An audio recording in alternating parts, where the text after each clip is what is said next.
Eto nga, ano, yung sa hacking-hacking mga bossing, nako, nadidikit ang pangalan na naman ni dating Pangulong Duterte dito sa mga hackers, mga bossing. So ganito nga daw ho, mga boss. Ano? Ganito nga ho, mga boss, etong sa hacker. Ito yung mismong main topic natin. O, nasan ba yung video natin? Ayan. Ayan. Incident. Yeah. Itong editor na to, siya yung naunang mag-post ng article about ito, mga kababayan, natiklo ito, mga boss Chief Amos, sa pangunguna po ng NBI. Bago na po ang director dyan, mga kababayan, at bago po maupo yan, at bago po manumpayan, mga bossing, ang sabi niya, talagang lilinisin namin itong NBI. At ang una naming mga pupuntaryahin talaga, at una naming talagang mga huhulihin, itong yung mga, kumbaga, sa cybercrime daw po, mga bossing. At natiklo na nga po ito, mga kababayan, no? Art Samaniego, lumabas na pangalan. Alam naman po natin na minsan nasa SMNI yan. Minsan, ano nila yan, guest nila yan dyan sa SMNI. Oh, di ba? Matatag at malakas na kapit. Oh, na nakakapit kay Duterte ho, mga kababayan. Madami tayong maiisip dito. Madaming pwedeng kumonekta dito, mga boss Chief Amos, sir. Ano ho? O eto, panoorin at pakinggan muna natin ito, mga kababayan, kung ano yung proseso nila. Oh. During investigation din namin, nakita namin na bawat incident o cyber incident, itong editor na to, siya yung naunang mag-post ng article about the hacking incident. O kumbaga, mga kababayan, merong unang pagbabalita na bago mangyari yung panghahak, mga bossing. Ano? O, tuloy. Lagi siya, nakita namin yung pattern doon. At according din sa ating hacker, nung hinak nila yung Armed Forces of the Philippines and National Security Council, that was... Iba-iba yung ano, no? Mga hinahak. Armed Forces of the Philippines.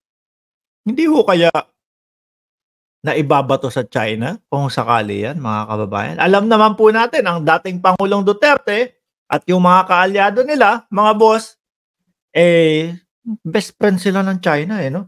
Best friend sila ni Xi. Mga bossing, hindi ho kaya posible. No? O, utusan mo tong si ganito. Ipahack mo yung ganito. Tapos ibato sa China. Pwede ho yun, mga kababayan. Hindi ho malayo. Ano po? At isa sa napansin po ng NBI, mga kababayan, si editor daw po nakakapagbalita na, mga boss, Chief, sir. No? Nakakapagbalita na bago pa lang yung insidente ng hacking. Siya yung pinakaunang-una. Mag-ready tayo sa mga DDS na paninira, labanan, o i-hack yung COMELEC, delikado. Pwede yun yun yung naiisip ko ho, mga kababayan. O. Diba? O, boss, pakihack mo yung AFP, Armed Forces of the Philippines. O, bato mo sa amin kung ano yung sitwasyon dyan. O, ibabato namin doon sa mga best friend namin doon sa China. Maaari talaga no? O, tuloy pa. Pero ano ba yung pinakamotibo? The directive ng editor na yun. Actually, nakilala ko si Sir Art during my LOLSEC, Lulsec days. Yeah. So, yun nga ho, yung si Art Samaniego, mga kababayan. I will send him details of my exploit, kung paano ko ginawa yung exploit, show him what we call the POC or proof of concept para mapatunayan ako mismo yung nag-hack and may hacking na nangyari. So, nag-send po ako sa kanya ng database para mapatunayan na ito yung data, paano nangyari, and ito yung severity. And return po gagawan niya ng article. Nag-ask siya sa akin kung pwede ko i-check. Check means looking for vulnerability, yung application. So, kapag sinabi sa kanya na pwede mo bang i-check yon? Ibig sabihin, pasukin mo yon. Ganun ho ba, mga kababayan? Pwede mo bang i-check yung AFP? Pasukin. Dito, sabi naman po niyang, ayan, yung nakatakip, mga kababayan, nung hacker, ako, wala ako nakukuha. Wala daw nakukuha. Totoo kaya ho yun? Kumbaga, na ano lang siya, na cha-challenge lang daw po. nabuksan ko pala ito. Nakuha ko. Kaya lang, delikado ho yan kung sakali. Mga bossing, na tama yung nasa isipan ho natin. Baka ibinabato nga ho sa China yan. Posible kaya? Ito tanong hindi ko posible kaya na iutos din ni dating Pangulong Duterte o nung mga kung sino man ang dikit sa mga yan? Ibato mo sa China. Posible din no? Hindi ko sinasabi na rektahan na inuutusan niya ni Duterte na i-hack kasi siguro wala na silang connection doon, mga bossing. Hindi na ho nila siguro makuha, mahalongkat kasi wala na ho sila sa posisyon. Kaya ang mangyayari, pakihack mo nga, pakitingnan mo nga yun. Tapos, bato natin kay best friend. Iyon po kumbaga, nakikita lang ho natin na posibilidad. At hindi natin sinasabing, ganito nangyayari dyan, ganito, ganyan, inuutos yan. Ano po, pakinggan pa natin. Nakahanap po ako ng vulnerability na na-pull ko yung datas ng volunteers. Meanwhile, Samaniego denies the allegations, saying he has been at one with the government in fighting cybercrime. In a statement, the Manila Bulletin says that it Official statement, as a responsible corporate citizen, the Manila Bulletin has always adhered to the law of the land and requires its employee to be law-abiding. We expect our employees to be accorded their rights. We assure the public of Manila Bulletin utmost fidelity to the laws and to the laws of the land. Ano sa tingin nyo, mga kababayan? Kayo, tatanungin ko kayo.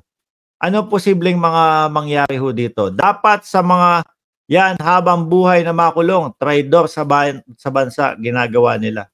Pakawala ng pogo, mga hacker. Di ba magagaling ho yung mga yan sa China? Magagaling ho mga manghack yan. Spy na yan ngayon. Si Dutz. Yan, nagtatrabaho na ngayon sa China. Sabi ni Happy Life. No way for Duterte's back to Malacanang, never again to be happen. Good day. Tingin ko charot, sabi ni Miguel. Naku, madali lang magdoble kara, Mr. Samaniego. Pwede, madali lang sabihin na, hindi. Kami nga sumusunod kami sa batas ng Pilipinas paano nyo nang sabi na pakawala ko yung mga hacker na yan? Di ba? Naku, ang gulo na po nito, mga kababayan.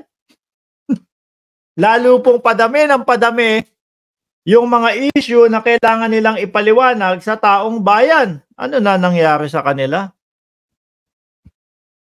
Nasira na sa taong bayan. Siguro talagang dahil nga sobra yung paghahangad nila na makabalik agad sa posisyon. Kaya umaabot sila sa mga puntong ganyan. Ano po? Pero ang sigurado pa lang ho ngayon, mga boss, chief, amo, sir, kumbaga, yung si Samaniego, maka-Duterte yon, ano po, yung sinasabi natin na baka ibinabato kung anumang mga files, kung anumang mga importanteng bagay, anumang diskarte ng Pilipinas, baka ibinabato doon sa China, yun po ay opinion natin na posibleng mangyari at posibleng nangyayari. Si Andanar, dating communication ni Digong, Boss Mark, nasa China na nagtatrabaho. Kita Canton, ayan, shout out po sa inyo. Ma'am Leticia Miranda, shout out po sa inyo. Pwedeng magagamit yan laban sa China. Nakakatakot po ngayon, mga kababayan. Kung iisipin nyo ho, mga bossing, mga kapwa pa natin Pilipino, sakali, yung mga sumisira doon sa mga government site, palagay ko ako naniniwala ho ako, mga bossing, hindi lang yung para maging maging article lang nung editor na yon. Feeling ko may mas malalim ho ito, mga kababayan. Pero lalabas ho yan. Makikita ho yan, mga boss, chief, amo, sir, kung ano yung mas malalim na dahilan kung bakit nila hinahack yung mga government site, mga kababayan. Di ba? Pero quid din tayo, sabi ni Hermes Rodriguez. Quid din tayo at matyagan din natin ang galawan ng mga new opposition. Hirap nang magtiwala. Wala pong new opposition. Pogosisyon po yun. Isa lang po ang tunay na oposisyon. Yun po ay ang mga kakamping, mga bossing, no? Yung kanila, yung sinasabi nilang sila ay opposition, pogosisyon po yun. Nag-iisa lang po.